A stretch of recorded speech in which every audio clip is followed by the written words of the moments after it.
What is going on, guys? This Dealer here, back again with yet another video. Sony had just officially talked about the PlayStation 5, and I've got to admit, I am really intrigued. Even more so when I ask myself certain questions. I'll get into those towards the end of the video, but right now I want to get into the topic. Thanks for joining me. Let's get into it. So recently, a Sony spokesperson just gave a comment on the PlayStation 5, and it's one of the more interesting pieces of information we have about the system so far. This all comes to us thanks to Gaming Bolt, and will be linked down below as always. Imagine that, right? So Sony gave a brief but bold statement to the official PlayStation magazine. This was in fact about the inclusion of a solid-state drive in the console. Now, when asked what this would mean for the console, for the developers, for the community of gamers that are playing this system, Sony had this to say: an ultra-high-speed SSD is the key to our next generation. Our vision is to make loading screens a thing of the past. He continues by saying, enabling creators to build new and unique gameplay experiences. Now, this may not seem as interesting to some of you who may not be tech-minded, but myself, I'm instantly asking myself questions that do challenge compatibility for the PlayStation 5, that present issues for the consumer. I'm not really sure how this is actually going to work. So once more, just to unpack, they are yet again confirming SSD for the PlayStation 5. This is not a surprise at this point. Secondly, he says it is the key to our next generation. I have recently talked about how I thought it was odd that Mark Cerny, of all things, did focus on SSD technology while showing off the PlayStation 5 dev kit, as though it was their main draw, as though it was the thing that they would probably spend a lot of time marketing. But hey, as cool as some of that stuff is, it's the final section of this quote that has me really intrigued and a little bit confused. It's the part where they say they are looking to make load screens a thing of the past, and particularly the part where they talk about letting creators make new and unique gameplay experiences through the power of this SSD. Now, don't get me wrong, an SSD is going to do wonders, especially for a console coming from a 5400 RPM hard drive. But I do have a question. This is essentially PlayStation 5's big weapon. He says it right here. This is the key to their generation. But in regards to unlocking new and unique gameplay experiences through this SSD, now this is what has me confused. So think about it. How big of an SSD do you think this system is going to have? 500 gig, 1 terabyte? Unless it's some kind of crazy high-end system, I would say 1 terabyte. Now, what happens when you fill that 1 terabyte hard drive up?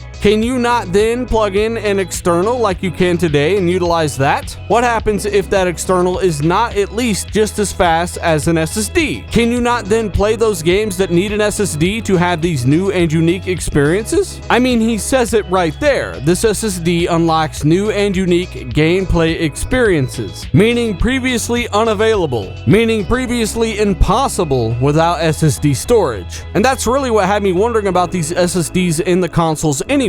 Even if they ship with a 1 terabyte, 2 terabyte, it could ship with a 6 terabyte internal SSD. That thing is still going to get filled up by a lot of people. I have 600-700 games. Eventually, I'm going to have to install some of those on an external hard drive. Solid-state external hard drives are still really expensive, and they are not common. Therefore, if these new gameplay experiences are unlocked only through the power of SSD, then can I not play these games on an external, or will they just remove a gameplay feature? Can I only play my games if I have an expensive external SSD? You know, something with comparable bandwidth? Or is it that the statement was not meant to be taken literally, though I will admit it's very hard to take this statement the wrong way. Hey look, SSDs are the key feature, the key thing for our generation. He says it right there. This SSD is going to enable developers to build new and unique gameplay experiences. Meaning, hey, before this we couldn't do it. So my question is, and maybe some of you may have an answer down below, if they couldn't do it without an SSD, is it possible that PS5 will only utilize SSDs and nothing else? Meaning, if you have a current 4 to 6 to 8 to however many terabyte mechanical hard drive that you use as an external game drive to take with you where you go, or just an expansion,